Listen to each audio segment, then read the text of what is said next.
Your next guest says that real jobs are created by private industry, not the government, and that our country's in need of a new small business lending fund, or we risk high unemployment for years. Joining us now from Tulsa, Oklahoma is Bill Bartmann. He is CEO of Bartmann Enterprises and author of the book, Bailout Riches. Bill, welcome back. What do you want to do? Well, good morning, Brian, and good to see you again. What I would hope that the Congress and the President would do would be to take all the money that they are now talking about putting into a jobs bill, and rather than extend unemployment benefit, which really isn't helping anybody, the people who are unemployed really don't want extended benefits. They want a job. So take that money and allocate it to the local community banks. Right now, there are over 5,000 community banks that, of the 8,100 banks in the United States, that if indeed they had more capital, and I know we hear people from time to time saying banks have plenty of money. They don't have plenty of money. If the banks had that money and literally would be forced to lend it inside their own respective communities, we'd be able to solve not only the unemployment problem in a heartbeat, we'd also be able to conquer this recession.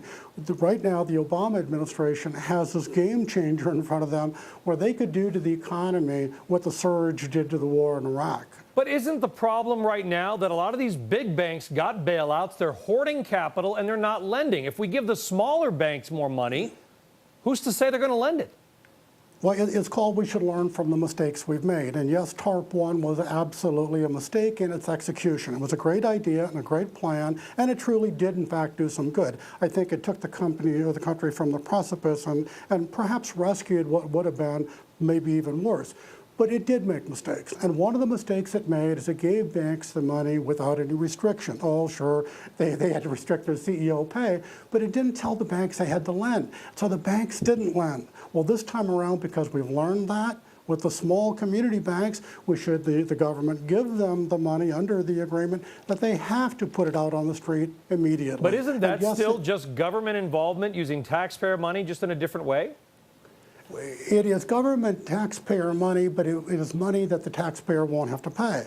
Done well and done right, it won't be any different than cash for clunkers, where the government funds the program, but at the end of the day, the good that has been done outweighs the cost. In this case, the cost to the taxpayer could in fact be marginal. Assuming these banks, the 8,100 banks in America, actually start making loans again, actually start lending money to customers, lend money to businesses who buy inventory, increase their capacity, and hire workers, wouldn't that be something worth paying for? We've already spent over $2 trillion in a bailout that arguably hasn't done a thing. But do you believe that small businesses will start hiring even if credit is available? Companies don't hire unless the women and men that they hire are able to effectively pay for themselves, right? If the economy is bad and they don't think that worker is going to generate, salary plus something, call it profit, why would they lend? Why would they borrow any money at all? Absolutely. No prudent business person is just going to hire somebody to sit there and not engage in meaningful employment. Of course, you're absolutely correct. But there are companies all over the United States. And you look in the yellow pages of any city in America and look at those businesses and say, what if they had the capacity to borrow money to expand their operation? What if they had the capacity to increase their inventory? What if they had the capacity to do what it is that they think would be a prudent thing for them to do as an independent, privately held business? And right now, we all know that business lending in the United States has contracted and is tighter now than it has been in the last 30 years. This infusion would relax that credit contraction and allow business people who needed money and wanted to hire people to be able to go to their local bank and borrow money. What's the downside of this? What if the banks, what if the companies fail at a higher rate than normal? I mean, then you're going to have to lend at these ridiculously high rates to make up the gap for the people that don't make it, that don't pay the money back.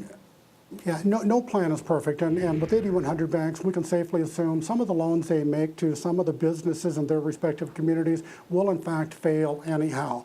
But let's put it in perspective. We had a thing 30 years ago called the Community Reinvestment Act, and the nuts and bolts of it was let's lend money to private citizens who likely can't afford to pay it back. Now, I know some people take umbrage with my definition, but that is the short form. Well, in this case, why don't we take money and lend it to businesses, even though some of them may fail, because the ones that succeed will offset the failures. And Brian, as a footnote, right now there are 8,100 banks in America with 552 of them on the FDIC troubled list. How many other banks are going to fail because they cannot make a profit presently?